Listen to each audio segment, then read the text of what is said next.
Alhamdulillah, hamdan katsiran thayyiban mubarakan fih wa mubarakan alaih. Asyhadu an la ilaha illallah wahdahu la syarikalah wa asyhadu anna Muhammadan abduhu wa rasuluh alladzi la nabiyya ba'dah. Ikhwatu fillah, alhamdulillah pada sore ini di waktu menjelang maghrib kita bertemu lagi,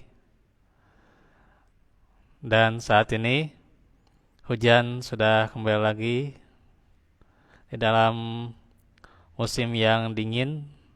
Semoga senantiasa hati pula yang kita miliki ini juga senantiasa dingin ya dalam menerima ilmu, sehingga tentunya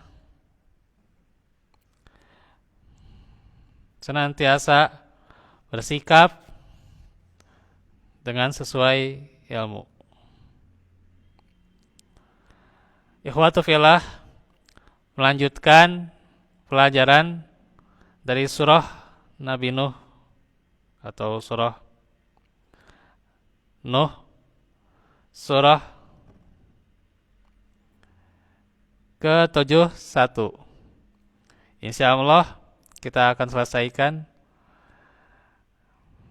ayat-ayat di surah Nuh ini ya. Bisa dibaca ayat 23 sampai 25-nya. Kemarin sudah dijelaskan, yakni tafsir Al-Muyassar.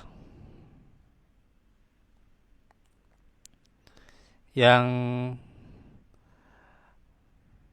belum itu adalah merincinya ya, karena kemarin boro-boro dirincinya da waktu natanya geus bade magrib teh nya, jadi dengan 12 menitnya. Ikhwatu fillah, saya rincikan paling dari tafsir Al-Muyassar sambil dicek saja ayatnya. Ayat 23 sampai 26. Nuh berkata, "Wahai Tuhanku, sesungguhnya kaumku durhakaiku." Ini ayat 21 dulu ya, karena ini satu tafsiran dalam surah Nuh ini ya. Di tafsir Al-Muyassar itu satu tafsirannya itu dari 21 sampai 25 ya.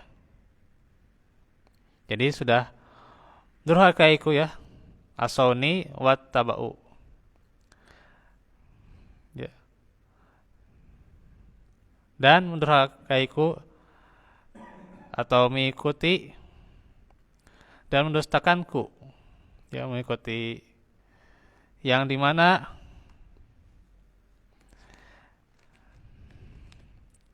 di dalam ayat itu ya, mengikuti orang-orang yang harta dan anak-anaknya hanya menambah kerugian baginya gitu.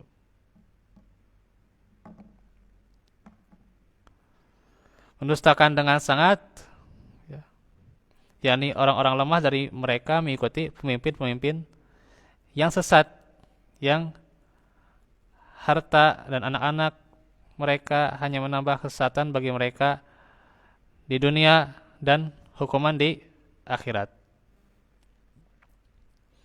Nah, di sini tentunya bagaimana celaan ketika mengikuti pemimpin-pemimpin yang durhaka, pemimpin yang bodoh, yang tentunya di saat ini ya, bagaimana pemimpin-pemimpin itu diikuti, serta yang datang hanyalah kerugian demi kerugian, yang menambah kerugian dari hartanya, keturunannya gitu. Jadi pemimpin-pemimpin ini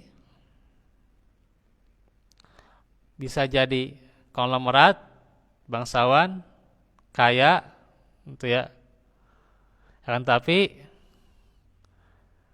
makarnya apa? Oh, makaru makrun kubaro, yaitu menyuruh pada kesesatan itu, menyuruh pada kesyirikan. Itulah bagaimana makar mereka terhadap orang-orang yang lemah.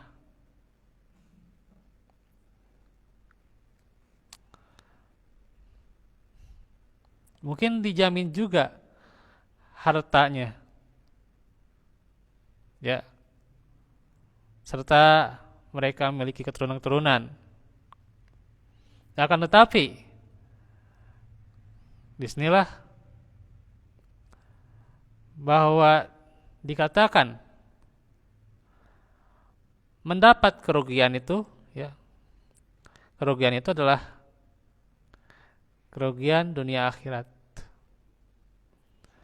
Ya, dunia mungkin tidak merasa dirugikan kalau kaya, ya. Oh, ini mengikuti si pemimpin anu gitu ya, jadi ikut kaya gitu ya. Jadi benghar gitu ya, oh, insya Allah. Menang pasangan, tanya, insya Allahnya. Dari jodoh segala gitu ya gitu. Terus juga mendapatkan rumah gitu ya, nah itu. Tapi ternyata dalam pandangan Islam itu adalah kerugian demi kerugian dunia dan akhirat gitu. Ialah khosaro. Dan makarnya bukanlah alal birri wat taqwa. Ya.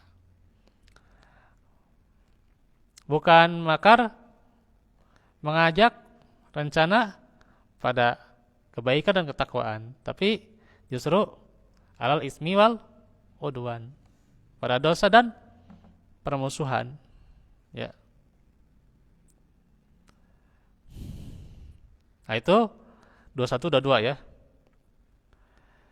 Ayat 23. Wa qalu la tadalunna alihatakum wa la tadalunna waddam wa la suwa'am wa la yaghutsa wa ya'uqa wa nasra. Kemudian Allah melanjutkan firman-Nya yang dimana para pemimpin itu melakukan makar dan mereka berkata kepada orang-orang yang lemah, jangan meninggalkan Tuhan-Tuhan kalian, ya, untuk menyembah Allah semata. Artinya apa? Allah itu diduakan, ya. Syirik ini, pengertian syirik yang paling gampang itu apa? Menduakan Allah gitunya. Ya, ya syirik ya nggak perlu pengertian secara lugoh istilah auxiliar gitunya. Kayak saya ya, syirik secara zaman sekarang apa? Menduakan Allah ya, ya menduakan Allah. Jadi Allah disembah, tapi dia juga menyembah Tuhan-Tuhan yang lain. Apa saja? Wad, Suwa, Yagus, Ya'uk, dan Nasr. Itu adalah orang-orang yang soleh. Ya. Awalnya ada ini kan dijadikan patung kan ini untuk mengenang ini kesolehannya luar biasa ya, kebaikan-kebaikannya ya. Ini ketaatan-ketaatan dari orang-orang soleh ini gitu ya, dikenang gitu ya. Bisa menjadi motivasi untuk senantiasa menyembah Allah gitu ya. Tapi setelah kesana kemari gitu ya, meninggallah para generasi ulama di antara mereka, setan menghembusi dan juga mempengaruhi mereka, mengatakan bahwa ini yang diajarkan justru oleh para nabi, oleh para ulama kalian itu bukan untuk mengenang saja, tapi untuk menyembah. Maka para pemimpinnya mengikuti setan. Ya. Orang-orang lemah mengikuti para pemimpin yang asalnya dari setan juga. Itu. Dijadikanlah patung-patung ya itu disembah ya. 5 orang soleh ini ya, 5 itu.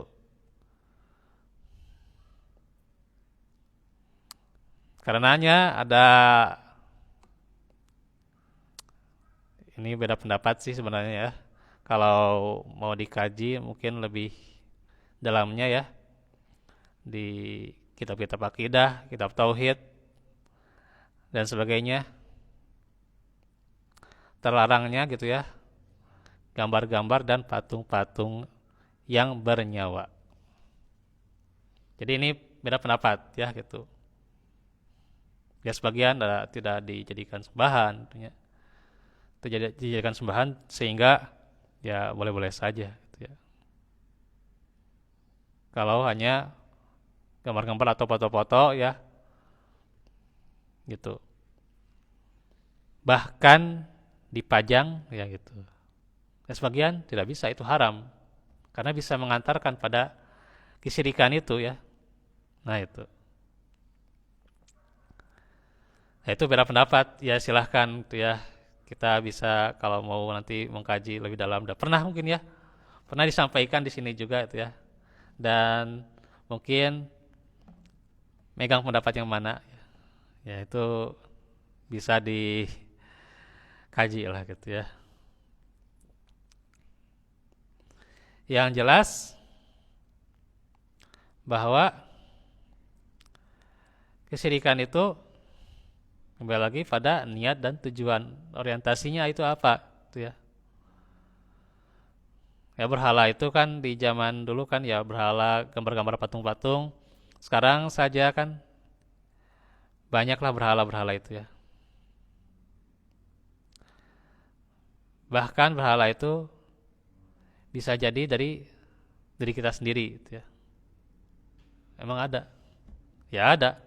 Kalau kita terlalu menghebatkan diri kita ya, atau terlalu kita mengunggulkan ilmu kita misalnya, mengunggulkan kehebatan dari kelompok kita, nah itu juga bisa jadi berhala sendiri juga ya. Ya berhala itu kan bisa jadi kan andada ya, tandingan-tandingan. Dan tandingan-tandingan itu ya disamakan dengan punya sifat khusus bagi Allah. Itu berhala. Kalau kita ini dihebatkan, nah itu kan bisa jadi tandingan-tandingan. Sekecil-kecilnya itu ya. Misalnya syiriknya itu tersembunyi, khafi ya gitu. Tidak tersadari gitu ya. Ya berarti terkadang kita sendiri yang mengatakan, oh saya ini hebat, saya ini kuat, saya ini bagus lah gimana gitu ya. Ya itu kan terkadang tidak disadari, sekhofi gitu ya, sesamar-samarnya syirik lah gitu. Dan emang syirik itu samar seperti semut ya di waktu malam, di kegelapan malam, sokra. Ayat itu siramna, susah ya gitu. Nah, itulah kesyirikan ya. Kembali lagi itu ya, ya kembali lagi pada niat. Kalau tentunya ada beberapa di sini juga yang itu di jalan, pun tentunya jalan dia lah sebelah, sebelah tapi tidak semuanya ya, tidak semuanya, tidak semuanya yang seperti itu ya, hanya di kampusnya, kampus di dia tadi, jalan kampus. Apa nah jalan kampus napa? Taya taya, ayah foto-fotona, ayah ya relief lah gitunya. Tete relief nate eta si imam-imam eta imam nu sabaraha si teh Pak 12 Pak 12 tah aya fotona sebagian teh nya fotona 12 eta teh sanes dijadikan foto hungkul disembah Pak, asli nama disembah Pak, tah eta da serumputan si Pak disembah nama da sanes pas aya budak sekolah teh nya disembah nang kayak pas sepi tah disembah gitu nya gitu. Nah itu. Nah itu baru yang terjatuh pada kesyirikan. Ya. foto misalnya foto pernikahan gitu ya, foto pernikahan, foto keluarga kadang dipajang kumaha gitu ya untuk oh ini apa pernikahan saya dulu gitu ya. Ya bisa jadi Allah alam itu nggak masalah gitu ya. Tapi jangan terlalu banyak juga gambar-gambar itu ya. Kesan jadi kesannya itu ya di rumah itu diisinya jadi ya gemerlap dunia gitulah itunya. Gambar-gambar kayak gitunya gitu. Ulah lah gitunya. Karena kita harus menghiasi dengan bacaan-bacaan Al-Qur'an ya. Itu menghiasi dengan bacaan Al-Quran yang kita baca, bukan kita hanya tempel-tempel kaligrafi unggul gitu ya di rumah gitu ya, gitu. Ya, yang kita baca itu yang bakal mengisi rumah-rumah kita itu ya. Nah itu. Jadi ini memang perlu pengkajian yang lebih dalam soal bagaimana gambar dan patung-patung itu ya.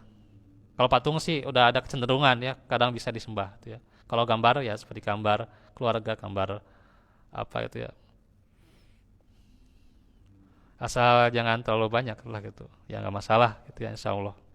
Ya, gambar si dede gitu ya. Nah, itu insya Allah nggak masalah itunya gitu. Ya, lanjut ya. Laqad adallu katsiran wala tazidil zalimina illa dolala. Dan itu adalah nama-nama berhala yang mereka sembah, ini sudah ya tadi dijelaskan. Aslinya itu orang soleh gitu ya. Gitu. Oh iya, ada yang saya lupa. Ini tentang wasilah. Ya kemarin ada sebuah tambahan juga ya. Jadi tawasul ya. Ini sebelum kita ke kajian yang kedua ya. Ini jam berapa? 17.20. Nah, kalau santai ya. Jadi wasilah.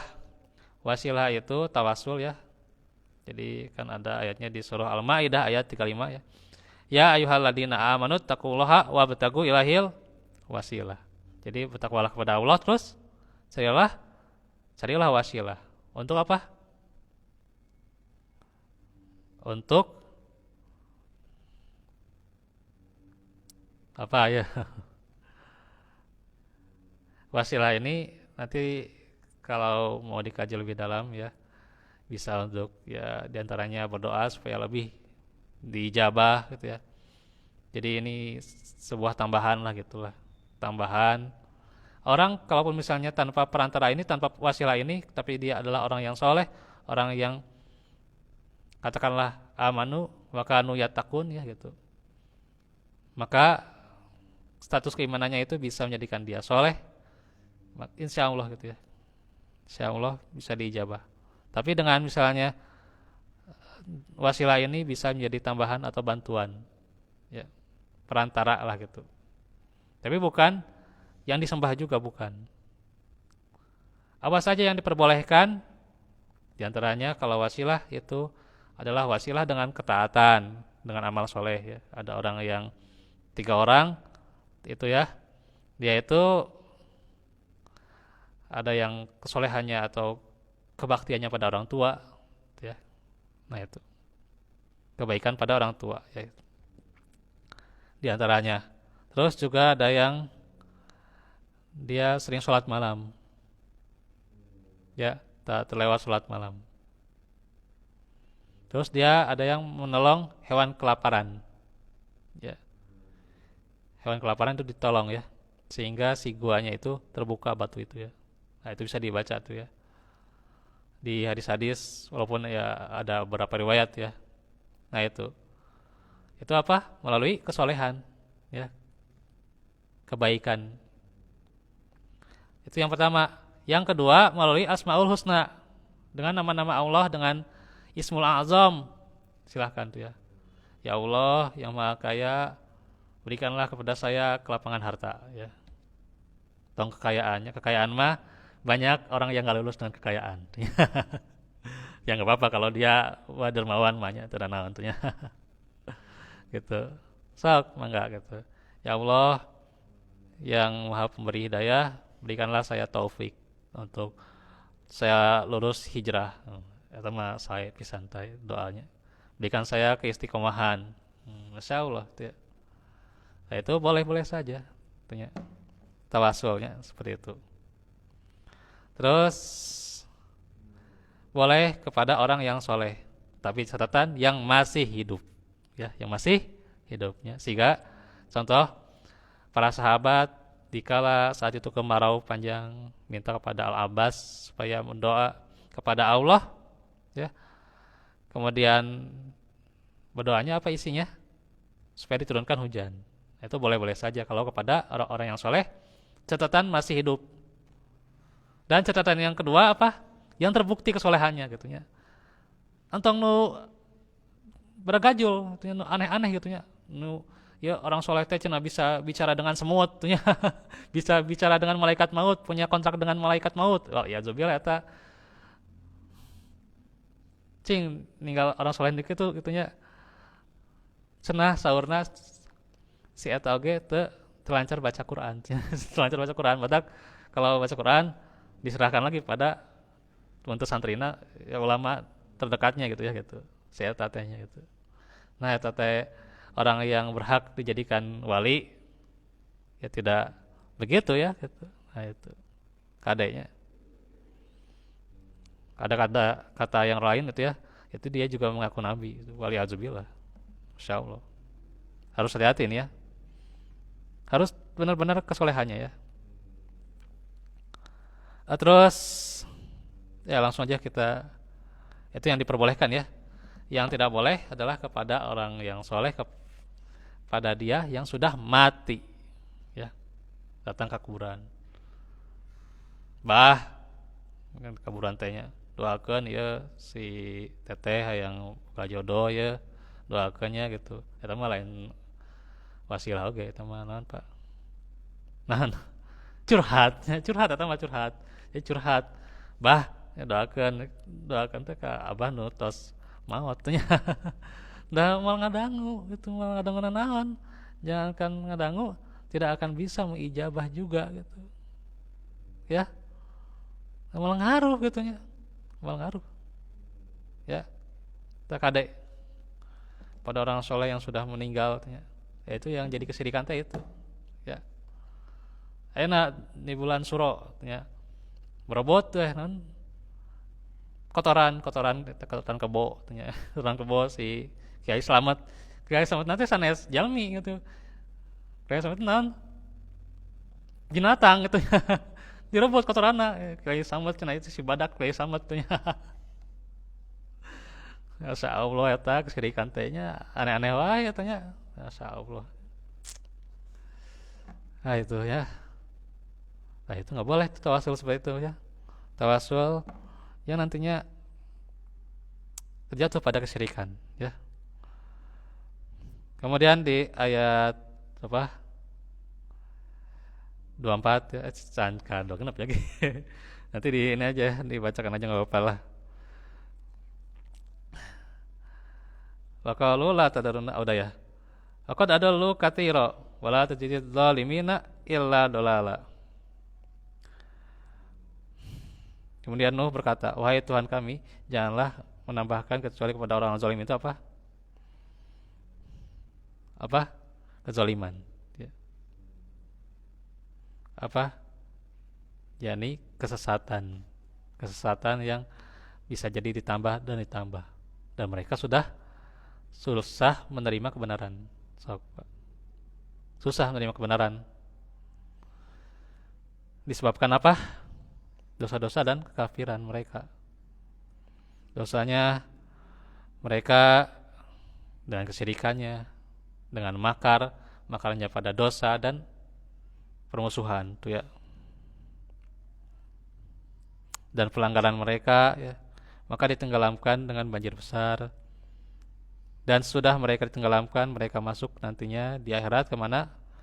Ke neraka yang berkobar-kobar. Tidak ada pertolongan ya bagi mereka, tidak mendapatkan pertolongan siapapun selain Allah. Tidak ada pertolongan mereka dari azab Allah. Nah, terus nanti ada rinciannya nyusul ya. Ini ayat 26 sampai 28 ya. Ini udah dibaca ya, mimma khati'atihim udah dijelaskan sebelumnya ya. Terus wa qala nuhur rabbi la tadar alal ardi minal kafirina dayyara innaka in tadalhum yudillu ibadaka wala yalidu illa fajiran kafara rabbik firli wali walidayya waliman dakhala baitiya mu'mina walil mu'minina wal mu'minat wala tazidid zalimina illa tabaro. Dan Nuh berkata, ya Tuhanku, janganlah engkau biarkan seorang pun di antara orang-orang kafir itu tinggal di bumi. Alias non Pak, diazab ku banjir gitu. Saat itu Allah kehendaki azabnya banjir bandang sadunia Pak. Sanesa ya unggulnya sa Bandung atau sa Indonesia, sanes Pak. Mudah-mudahan teunya itu. Bukan hanya satu kota, satu negara, tapi sadunia. Insyaallah ya. Tapi kan sahawai nu bermaksiat kepada Nuh teh keluarganya sendiri ya, keluarganya sendiri. Siapa aja tuh? Istri dan anak. Nah, ini disebutkan di surah At-Tahrim ya. Yakni kafarum ra'ata Nuh ya. Orang kafir dari istri siapa? Nuh. Ya. Istrinya dan anaknya. Kan'an ya. Nah, itu durhaka juga ya. Insyaallah. Jadi tadi kan maluhu waladuhu illa khasara, kan tidak menambah kecuali kerugian-kerugian ya. Eta ada kerugian teh. Nah, itu. Terus ayat 27. Sesungguhnya jika engkau biarkan mereka tinggal, niscaya mereka akan menyesatkan hamba-hambamu dan mereka hanya akan melahirkan anak-anak yang jahat dan tidak tahu bersyukur, insyaallah. Atau kufur ya. Ini. Terus dipengaruhinya seberapa kaum Nabi Nuh? Nah, itu ada perbedaan pendapat, ada yang bilang cuma belasan saja ya. Ada yang bilang sampai 80 ya. Tapi ada yang dirinci cenah. Ini kalau dalam kalangan manusianya cuma 13 atau belasan aja lah gitu. 11 lebih lah gitu ya aya nu kitu. Tapi pengikutnya dari kalangan hewan, tumbuhan itu lebih banyak. Jadi di kalangan manusia ngan sok itu gitu. Kabayang tuh nya dakwahna 850 tahun tuh nya yang mengikuti cuma belasan. Aduh, kabayang. Insyaallah. Dipengaruhi supaya mereka apa? Ya jadi jahat, zalim dan tidak bersyukur, masyaallah. Maka Nabi Nuh berdoa untuk pengikutnya ya. Ya Tuhanku, ampunilah aku, ibu bapakku, dan siapapun yang memasuki rumahku dengan beriman, dan semua orang yang beriman laki-laki dan perempuan. Dan janganlah engkau tambahkan bagi orang-orang zalim itu kecuali apa? Tabarok, kehancuran. Ini sedikit saja dari tafsir Al-Muyassar bahwa Nuh berkata ya. Nuh itu sudah pesimis sebenarnya gitu ya. Terhadap kaumnya itu sudah pesimis beliau itu. Wahai Tuhanku, janganlah engkau biarkan seorang kafir pun hidup gitu ya. Dan beraktivitas. Janganlah gitu. Karena bila engkau membiarkan mereka hidup, ya pasti terus menyesatkan dan menyesatkan ya. Menyesatkan orang-orang yang beriman ya. Menyesatkan dari jalan kebenaran menuju kesesatan ya. Tidak hadir dari tulang sulbi mereka ya dan rahim mereka kecuali orang-orang yang menyimpang dari kebenaran serta sangat kuat penentangan dan kekafirannya kepadamu. Kemudian Nabi Nuh mendoakan, wahai Tuhanku, ampunilah aku, kedua orang tuaku, dan orang-orang yang masuk ke rumahku, maksudnya juga yang mengikuti bahtera ya, mengikuti perahu ya. Supaya mereka didoakan ya, karena mereka dalam keadaan beriman. Dan orang-orang yang beriman laki-laki maupun perempuan, serta janganlah engkau tambahkan kepada orang-orang kafir itu kecuali kebinasaan dan kerugian dunia akhirat. Demikian dari penjelasan tafsir surah Nuh Insyaallah nanti kita lanjutkan penjelasan dari kisah Nabi Nuh serta lengkapnya ya. Mudah-mudahan nanti kesampaian juga di pelajaran kisah ya. Wallahu fikum, wallahu minkum. Aku lakum lihada wa astaghfirullah li wa lakum.